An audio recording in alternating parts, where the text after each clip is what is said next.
सरकार के द्वारा बुद्धिस्ट सर्किट पे स्थित सिद्धार्थ नगर के पिपरहवा कपिलवस्तु जो गौतम बुद्ध की जन्मस्थली है, जहाँ पे गौतम बुद्ध के रूप में ज्ञान प्राप्त करने के पहले राजकुमार सिद्धार्थ के रूप में शुद्धोधन के पिताश्री के 29 वर्षों तक व्यतीत किया था। ऐसे उस बुद्धिस्ट सर्किट के कपिलवस्तु के लिए पूरी दुनिया के देशों में, चाहे वो श्रीलंका हो, थाईलैंड हो, इंडोनेशिया हो, कोरिया हो, जापान हो, चाइना हो, मलेशिया हो, यहाँ के बुद्धिस्ट के लोगों को आने के लिए जो एक विपासना केंद्र की आवश्यकता थी, एक अंतर्राष्ट्रीय स्तर के विपासना केंद्र की मंजूरी उत्तर प्रदेश सरकार ने स्वीकृत कर दिया। 31 मार्च को 24 करोड़ 37 लाख 2,000 रुपये की स्वीकृति जारी हो गई।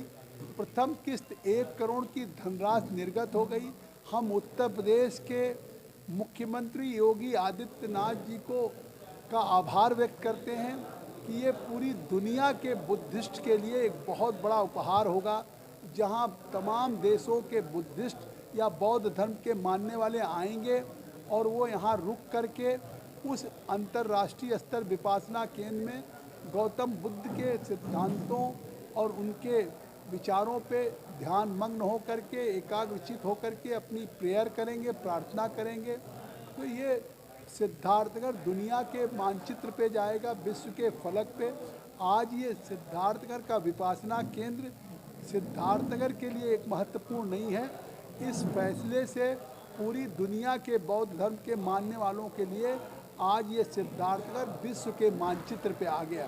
क्या लागत होगी, कब तक तैयार होगा? ये 24 करोड़ 32 लाख 2,000 की इसकी लागत है विपासना केंद्र, और स्वीकृति हो गई। जल्दी इसका टेंडर होगा।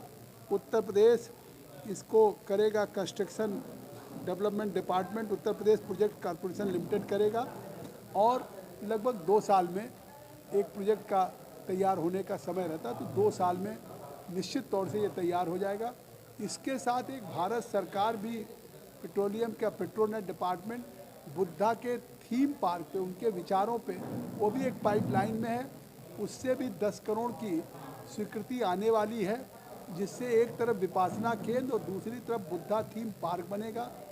अभी सिद्धार्थनगर जनपद के प्रशासन ने हम लोगों की पहल पे, हमारी चिट्ठी पे मांग किया था, तो उन्होंने ज़मीन अधिग्रहित करने के लिए आदेशित किया था। पिछले दिनों 33 एकड़ ज़मीन अधिग्रहित हो गई है। इसको और विस्तार करने के लिए दुनिया के बौद्ध धर्म के देशों को भी ज़मीन आवंटित किया जाए। जैसे सारनाथ, कुशीनगर, बोधगया, श्रावस्ती का विकास हुआ, उसी तरह से इसका भी विकास हो। 100 एकड़ ज़मीन और अधिग्रहित करने की तैयारी चल रही है। उसको ज़रूरत पड़ेगी 200 एकड़ ज़मीन हम करेंगे। तो आने वाले दिनों में इस सिद्धार्थनगर के कपिलवस्तु, जहाँ पे गौतम बुद्ध सिद्धार्थ के रूप में 29 वर्षों तक रहे हैं और आज पूरी दुनिया में उनके मानने वाले करोड़ों लोग हैं, और इस स्थान पे उनकी जीवन में एक बार आने की अभिलाषा होती है, तो उसको हम एक अंतर्राष्ट्रीय महत्व को जो बनाना चाहते थे, उस दिशा में जो आज उत्तर प्रदेश के मुख्यमंत्री और हमारी सरकार ने ये विपासना केंद्र का फैसला किया है, ये अपने आप में एक ऐतिहासिक फैसला है। और भविष्य में निश्चित तौर से सिद्धार्थनगर पूरे बुद्ध धर्म के मानने वालों के लिए एक सबसे बड़ा उपासना का केंद्र बनेगा।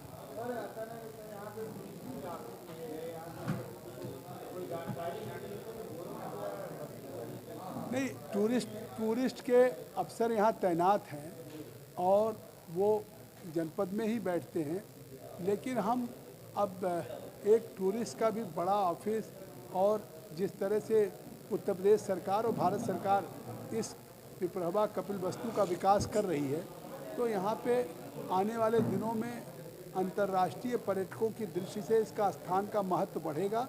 तो हम उसको भी और सुसज्जित करेंगे और इक्विप करके बड़ा कार्यालय बनाएंगे।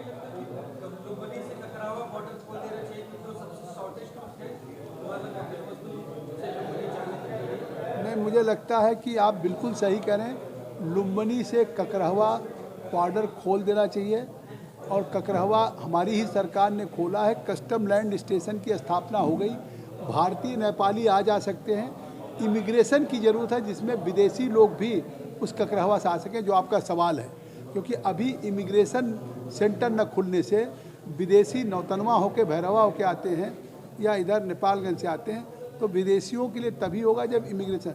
मैं अभी पिछले हफ्ते पीयूष गोयल जी कॉमर्स मिनिस्टर और अमित शाह जी को पिछले सप्ताह, आपने अच्छा सवाल किया कि इमिग्रेशन सेंटर की भी स्थापना हो जाए कस्टम लैंड के साथ साथ।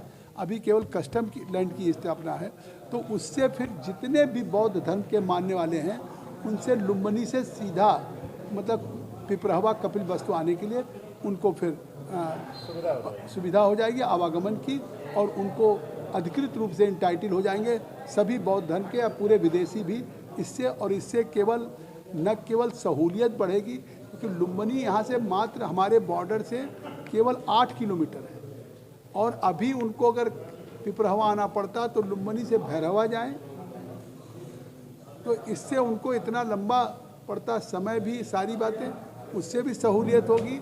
और इसको होने से काठमांडू से लेकर और लुम्बिनी, पोखरा, बुटवल, वो सारी ट्रैफिक ककरहवा होकर के लखनऊ दिल्ली जाएगी, तो उस पर